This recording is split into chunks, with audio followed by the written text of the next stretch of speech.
오늘 우리에게 주신 하나님의 말씀 열왕기하 12장 1절부터 21절까지 말씀입니다. 열왕기하 12장 1절부터 21절까지의 말씀. 이제 봉독하겠습니다. 하나님의 말씀 경청하십시오. 예후 제7년에 요아스가 왕이 되어 40해 동안을 예루살렘에서 다스렸다. 그의 어머니 시비아는 브엘세바 사람이었다. 요아스는 여호야다 제사장이 가르쳐준 대로 하였으므로 일생 동안 주님께서 보시기에 올바른 일을 하였다. 다만 산당을 제거하지 않아서 백성이 여전히 산당에서 제사를 지내고 향을 피웠다. 요아스가 제사장들에게 말하였다. 주님의 성전에 들어가는 모든 헌금, 곧 일반 헌금과 의무적으로 부과된 헌금과 자원하여 주님의 성전에 가져오는 헌금을 모두 제사장들이 각 담당 회계로부터 받아서 성전에 수리할 곳이 발견된 대로 그 수리할 곳을 모두 고치도록 하십시오. 그러나 요아스가 왕이 된 지 23해가 지나도록 제사장들은 그 성전에 수리할 곳을 고치지 않았다. 요아스 왕이 여호야다 제사장과 다른 제사장들을 모두 불러서 그들에게 말하였다. 어찌하여 아직 성전에 수리할 곳을 고치지 않고 있습니까? 이제는 더 이상 담당 회계로부터 돈을 받아두지 말고 성전을 수리하는 데 쓰도록 직접 넘기게 하십시오. 제사장들은 이 일에 동의하여 제사장들이 백성으로부터 돈을 받거나 성전을 직접 수리하거나 하는 일을 하지 않기로 하였다. 제사장 여호야다는 궤를 하나 가져다가 그 뚜껑에 구멍을 뚫어 주님의 성전으로 들여와서 오른쪽 곧 제단 곁에 그것을 놓았다. 그래서 문을 지키는 제사장들이 주님의 성전으로 가져오는 모든 헌금을 그 궤에 넣게 하였다. 그 궤가 헌금으로 가득 찰 때마다 왕실 서기관과 대제사장이 와서 주님의 성전에 헌납될 헌금을 쏟아내어 계산하였다. 계산이 끝나면 그 헌금은 주님의 성전 공사를 맡은 감독관들에게 전달되었고 그것은 다시 주님의 성전을 수리하는 목수들과 건축자들에게 지불되었고 또 미장이와 석수에게도 지불되었으며 주님의 성전을 수리하는 데 드는 나무와 돌을 사는 데와 그 밖에 성전을 수리하는 데 필요한 경비로 쓰였다. 주님의 성전에 헌납된 그 헌금은 주님의 성전에서 쓸 은대접과 부집개와 대접들과 나팔 등의 금그릇이나 은그릇을 만드는 데 쓰이지는 않았다. 그 헌금은 오직 일꾼들에게 주어 그곳으로 주님의 성전을 수리하는 데만 사용하였다. 또 돈을 받아 일꾼들에게 주는 감독관들에 대한 회계 감사를 하지 않았는데 그것은 그들이 성실하게 일하고 있었기 때문이다. 그리고 속건제와 속죄제에 바친 돈은 주님의 성전의 수입으로 계산하지 않았다. 그것은 제사장들의 몫이었기 때문이다. 그 무렵에 시리아 왕 하사엘이 가드를 공략하여 함락시켰다. 그런 다음에 하사엘은 또한 예루살렘도 치려고 하였기 때문에 유다 왕 요아스는 앞서 유다를 다스린 여호사밧과 여호람과 아하시야가 주님께 바친 모든 물건과 또 자신이 주님께 바친 것들을 비롯하여 주님의 성전과 왕실 창고에 있는 모든 금을 시리아 왕 하사엘에게 보냈다. 그러자 하사엘은 예루살렘을 치지 않고 물러갔다. 요아스의 나머지 행적과 그가 한 모든 일은 유다 왕 역대지략에 기록되어 있다. 요아스의 신하들이 영모를 꾸며 실라로 내려가는 길에 있는 밀로의 궁에서 요아스를 살해하였다. 그를 살해한 신하는 시므앗의 아들 요사갈과 소멜의 아들 여호사밧이었다. 그가 죽으니 그의 조상들과 함께 다윗성에 장사하였다. 그의 아들 아마샤가 그의 뒤를 이어 왕이 되었다. 아멘. 그는 왜 살해당했는가? 라는 제목으로 하나님의 말씀 선포하겠습니다. 자, 오늘 본문의 주인공은 남유다 8번째 왕인 요아스입니다. 요아스는 즉위 과정부터 그의 마지막 퇴장 장면까지 그야말로 유일무이한 인물입니다. 일단 가장 최연소 왕입니다. 7살에 왕위에 올랐습니다. 그의 할머니인 아달랴가 그의 형제들과 삼촌들을 몰살하던 그 광풍 속에서 살아남았고 대제사장 여호야다의 보호 속에서 자랐지요. 사실 이 과정은 드라마로 만들어도 손색이 없을 만한 스토리이지 않습니까? 그 옛날 드라마인데 그 선덕여왕을 보면 이 미실이라는 권력자의 눈에 피해 한 공주가 살아남았고 그녀가 성장하여 선덕여왕이 되는 그 과정을 보여주죠. 요아스가 이런 종류 이야기의 주인공이라는 겁니다. 하지만 이 도망친 왕손이 나중에 성장해서 왕위를 차지하는 과정, 이런 류의 과정에는 필수적으로 사실 주인공이 성장해서 스스로 여러 동료들의 힘과 함께 스스로의 능력을 발현하여 왕위를 차지해야 그 왕위가 튼튼하지 않겠습니까? 이건 내 실력으로 차지한 거니까. 근데 요아스는 그런 과정은 없죠. 그냥 7살이 되자 대제사장 여호야다가 행동에 나섰던 것 뿐입니다. 그러니까 사실 그는 대제사장 여호야다가 길러낸 왕이었다, 이렇게 보면 되겠죠. 그래서 성경 기자는 그 진실을 넌지시 전합니다.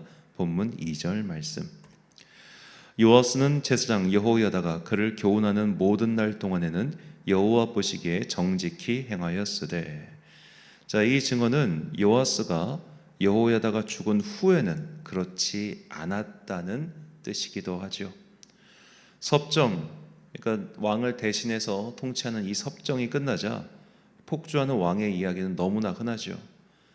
그 유명한 로마의 네로 황제도 어머니 아그리피나가 섭정같이 이게 통치할 때는 어느 정도 제어가 되었지만, 이 네로가 어머니 아그리피나를 독살하고 난 후에는 역사의 이름을 남길 폭군이 되었습니다. 요아스는 왕으로 등극하는 과정도 참 유일무이했지만 그의 퇴장도 참 유일무이합니다. 그는 남유다 왕들 중에서 유일하게 암살을 당해서 죽었습니다. 본문 20절 말씀. 요아스의 신복들이 일어나 반역하여 실라로 내려가는 길가에 밀로 궁에서 그를 죽였고. 자, 오늘 본문이 이 열왕기서만 보면 왜 요아스가 암살을 당했는지, 요아스의 신하들이 왜 그런 일을 벌였는지 동기가 전혀 언급되지 않습니다. 이런 빈자리를 메꾸는 이야기가 역대하 24장에 나옵니다. 역대하 24장을 보면 여호야다는 그야말로 이 대제사장 여호야다, 그가 엄청나게 장수했는데 무려 130세에 죽었습니다. 그리고 이제 요아스가 47살까지 살아요. 그러니까 40년 통치한단 말이죠. 그러니까 역산을 해보면 이제 대제사장 여호야다는 아달랴 때 이미 거의 90세에 가까운 노인이었다는 뜻이죠. 이 여호야다가 요아스 통치 몇 년에 죽었는지는 정확히 알 수 없습니다만, 요아스가 여호야다가 죽은 후 폭주하는 장면은 분명히 기록되어 있습니다. 폭주라는 표현보다는 좀 변질되었다가 난 것 같아요. 역대하 24장 17절과 18절 말씀입니다. 여호야다가 죽은 후에 유다 방백들이 와서 왕에게 절하매 왕이 그들의 말을 듣고 그의 조상들의 하나님 여호와의 전을 버리고 아세라 목상과 우상을 섬겼으므로 죄로 말미암아 진노가 유다와 예루살렘에 임하니라. 자, 요아스는 다시 우상 숭배를 택합니다. 자, 근데 이 주목할 만한 것은 요아스가 우상 숭배를 택하도록 종용한, 압박한 이들이 있었는데 그들이 바로 유다의 방백들, 즉 남유다의 귀족들이었다는 거예요. 자, 우리가 이런 역사서를 볼 때 이걸 약간 좀 정치적인 관점으로 볼 필요도 있는데, 이 여호와 하나님을 섬겼다라는 표현은 일종의 국가를 운영하는 데 있어서 그들만의 자주적인 노선을 택했다는 뜻입니다. 그럼 반대로 우상 숭배를 했다, 그것은 무엇을 뜻하느냐? 외세와 더불어서 이 나라를 통치했다, 그렇게 생각하시면 됩니다. 외세와 더불어 통치했다는 것은 이 자주 적절한 비유인지는 좀 모르겠습니다만, 그러니까 여호와 하나님을 섬기는 것이 일종의 자주국방의 길이라면 이 우상 숭배의 길은 우리가 외세의 힘을 빌어서 우리나라를 좀 안정화시키고 다스린다, 그런 뜻이라고 보시면 되겠습니다.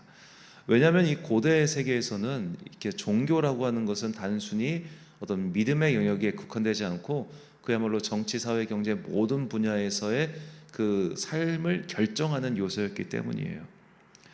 자, 이렇게 유다의 정치 노선이 변경되자 대제사장 여호야다의 아들인 스가랴가 하나님의 영의 감동을 받아 유다의 정치인들에게 경고를 합니다.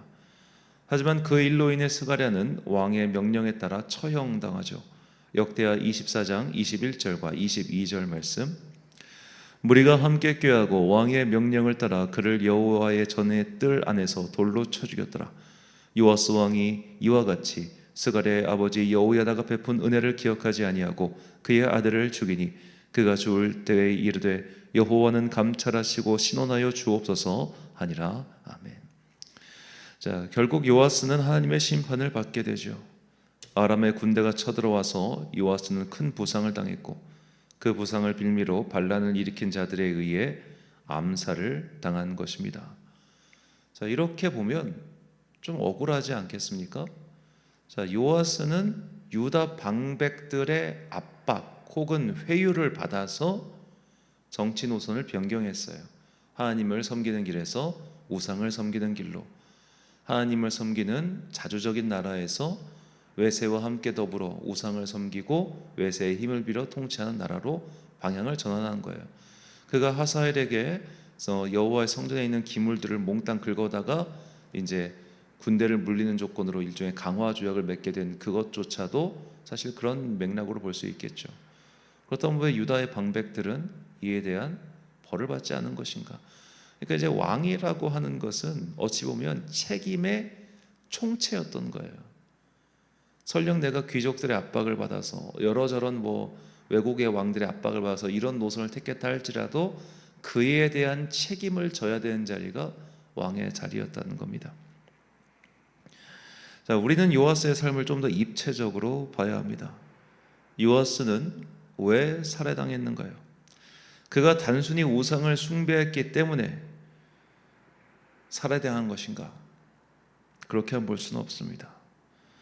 그는 여호야다가 살아있을 적에는 그의 말을 잘 듣다가 그가 죽은 후에 나라의 노선을 변경합니다. 그렇게 해서 하나님의 심판을 받아 죽었다. 나라의 노선을 변경했기 때문에. 그렇게 보는 것은 1차원적인 시각이고요. 요아스의 삶은 결국 우리에게 무엇을 알려주느냐? 줏대 없이 살면 믿음의 뿌리를 내리지 않고 여러 외부의 요소에 따라서 이리 흔들리고 저리 흔들리면 결국 이렇게 비루하게 최후를 맞이한다는 것을 보여주는 것이죠. 자, 요아스라는 인물이 있습니다. 여호야다가 살아있을 때는 이쪽으로 쏠렸어요. 근데 여호야다가 죽고 유다 방백들이 끌어당기니까 다시 이쪽으로 가요. 왜 그렇게 됩니까? 줏대가 없으니까 마치 부평초처럼 이리 바람이 불면 저리 가고 저리 바람이 불면 저리 가는 거예요. 그가 대제사장 여호야다와 함께 있을 때 그가 만약 자신의 영혼의 뿌리를 여호와 하나님의 믿음의 반석 위에 굳건히 세워놨다면 그는 유다 방백들이 이런저런 요구를 해도 흔들리지 않았을 겁니다. 실제로 이런 인물이 나중에 나오는 요시야 왕이죠.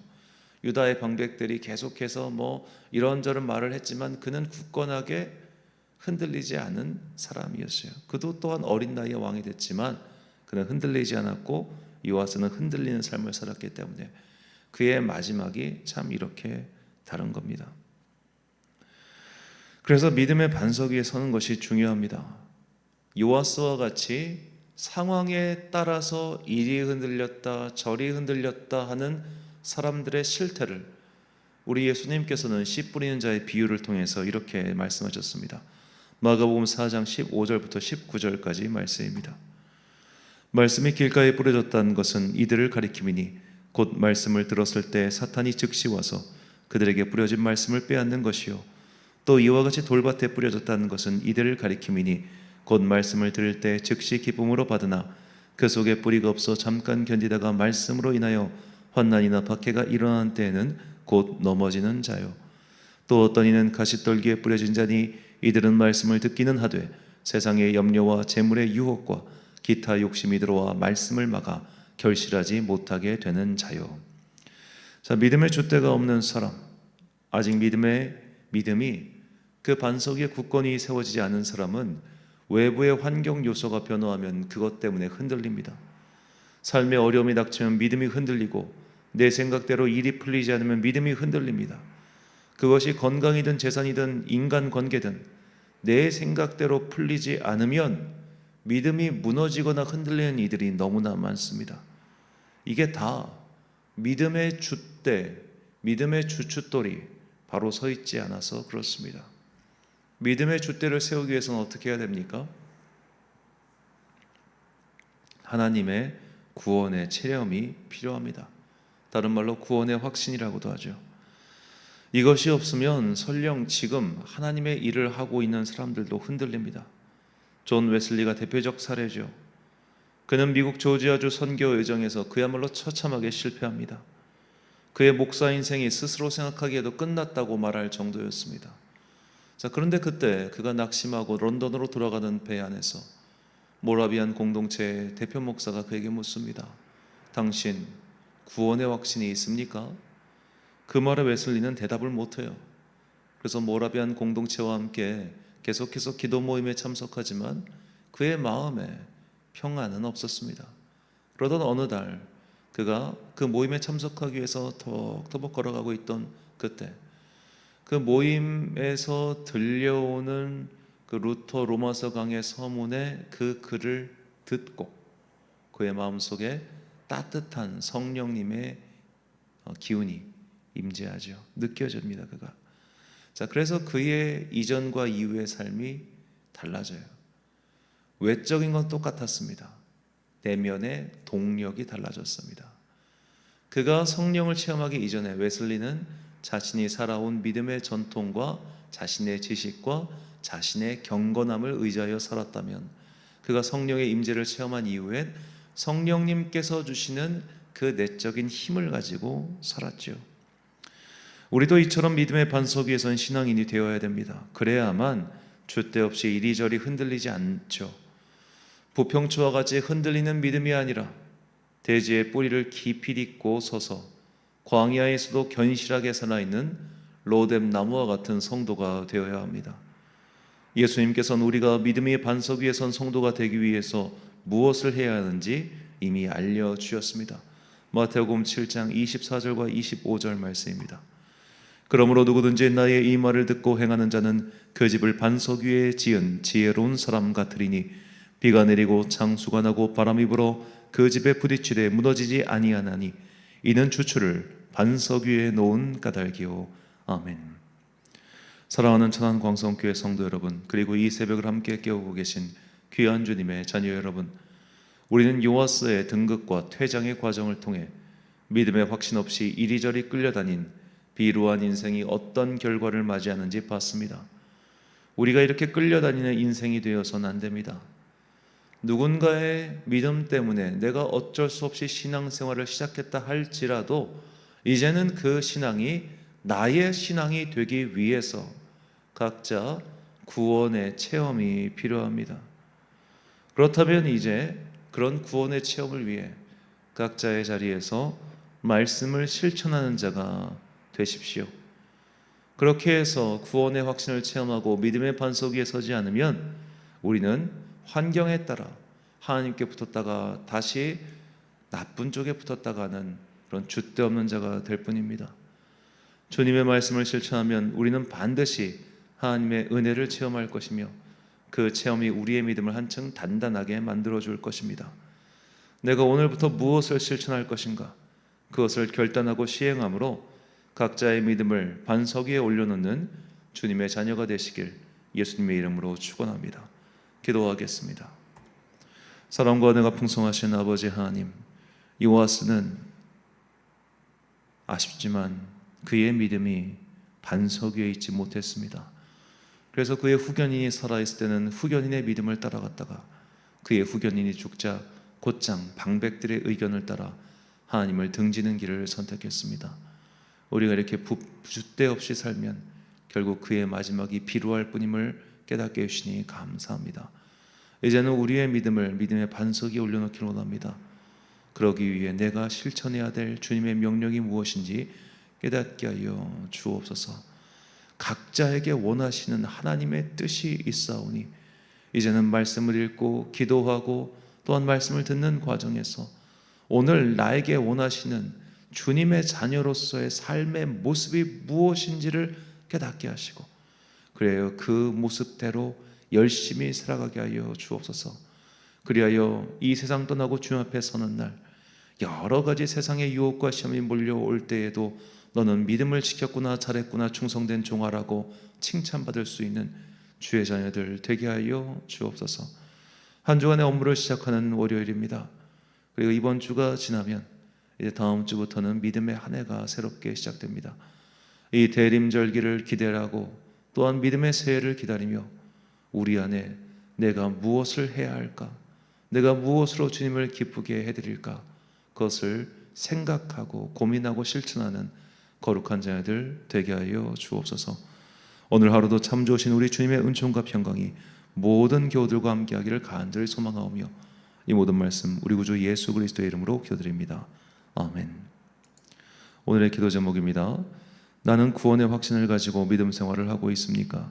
아직 뚜렷한 증거와 확신이 없다면 오늘부터 내가 실천할 수 있는 말씀을 붙들고 하나씩 실행에 옮겨 보십시오. 그럼 분명히 하나님의 살아계심을 체험하게 될 것입니다. 오늘 주신 기도의 제목 가지고 기도와 묵상에 힘쓰는 하루 되시길 바랍니다. 기도하겠습니다.